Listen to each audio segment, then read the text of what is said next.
Carissime sorelle, vi raggiungo con gioia e con voi ringrazio il Signore per le grandi cose che opera nella Chiesa e nella storia del nostro istituto con l'intervento diretto di Maria Ausiliatrice.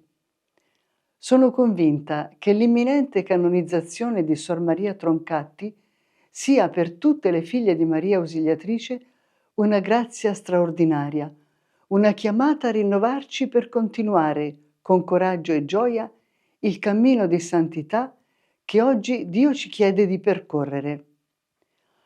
Vorrei soffermarmi ancora una volta con voi sulla sua persona, sulla sua santità. La definizione che riassume tutto in poche parole è sicuramente quella di una figlia di Maria Ausiliatrice, felice e fedele, e perciò madre. In lei emerge chiaramente la dimensione materna che genera abbondanza di vita attorno a sé e trova la sua sorgente in una profonda intimità con il Signore. Possiamo descrivere Sor Maria come una donna realmente appassionata di Gesù e per Gesù. Il segreto della sua incondizionata donazione nasce dalla preghiera costante, dal sostare davanti al suo Signore, dal lasciarsi riempire il cuore del suo amore. Durante il giorno cammina con il rosario in mano, affidata alla protezione di Maria, aiuto e guida nei momenti di gioia, di sacrificio o di pericolo. È madre instancabile nel suo servizio ai poveri, ai piccoli, agli ammalati e sfiduciati, sia ai suoi shuar che ai coloni. Si dona con tenerezza e amore all'umanità ferita, testimoniando particolarmente nella selva ecuadoriana l'amore del padre verso tutti i suoi figli. Per questo è chiamata affettuosamente Madresita. È bello constatare che conservando i tratti di una donna umile e consapevole della propria fragilità, si realizza pienamente come missionaria salesiana, coraggiosa, audace, una donna di frontiera, una figlia di Maria Ausiliatrice profetica, capace di inculturarsi in una realtà particolarmente sfidante come la selva dell'Ecuador, incarnando i tratti più significativi del carisma salesiano. Uno degli aspetti più caratteristici della sua spiritualità è il rapporto fiducioso con Maria Ausiliatrice.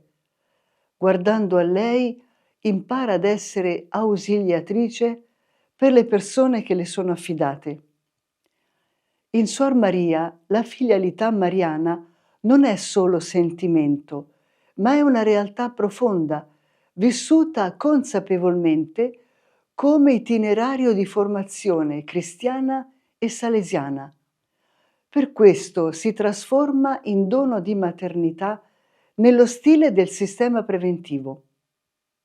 L'essenza della vocazione salesiana è infatti di carattere materno, nell'accoglienza, nel rispetto dei ritmi di ciascuna persona. Un amore materno delicato ed affettuoso, ma nello stesso tempo fermo e deciso.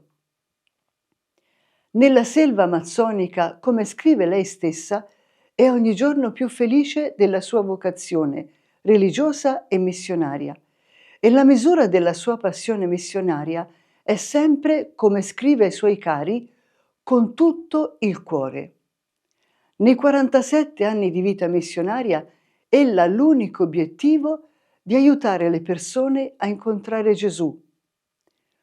Cura le ferite dei corpi martoriati degli shuar che si uccidono tra loro in nome della vendetta, ma cerca tutte le modalità per poter parlare loro di perdono, di riconciliazione, di Vangelo. Agisce in difesa dei diritti e delle prospettive di bene degli indigeni, quando i coloni spadroneggiano su di loro, e cura indistintamente gli uni e gli altri. Li aiuta a vivere in modo più fraterno. Educa le donne colone a seminare tra la gente parole di bontà, di giustizia, di fratellanza, di uguaglianza, sapendo che attraverso il potere educativo delle donne è possibile arrivare al cuore degli uomini, è possibile educare ad una convivenza reciproca più rispettosa. Tutto questo fino all'offerta totale della vita. Dopo la morte di Suor Maria, Coloni e Chouart sentono ancora più forte la sua presenza e riprendono a convivere insieme con fraternità. L'arcobaleno che resta nel cielo fino al momento della sua sepoltura ne è un segno evidente. Papa Francesco, nell'omelia del 15 maggio 2022, ci aveva detto che la santità non è fatta di pochi gesti eroici, ma di tanto amore espresso nella quotidianità. I santi sono nostri compagni di viaggio che hanno vissuto la santità abbracciando con entusiasmo la loro vocazione e perciò sono diventati riflessi luminosi del Signore nella storia. E Papa Leone XIV, nella catechesi di mercoledì 28 maggio ultimo scorso, riflettendo sulla parabola del buon samaritano, metteva in evidenza che prima di essere credenti siamo chiamati ad essere umani. E proprio questo essere umani, cioè compassionevoli di fronte alle fragilità, alle debolezze, alle ferite, alle situazioni di bisogno, diventa un'opportunità per testimoniare il Vangelo con credibilità e contagio. Così è vissuta Sor Maria Troncatti, sempre in uscita, profondamente umana, perciò vera missionaria secondo il cuore di Dio.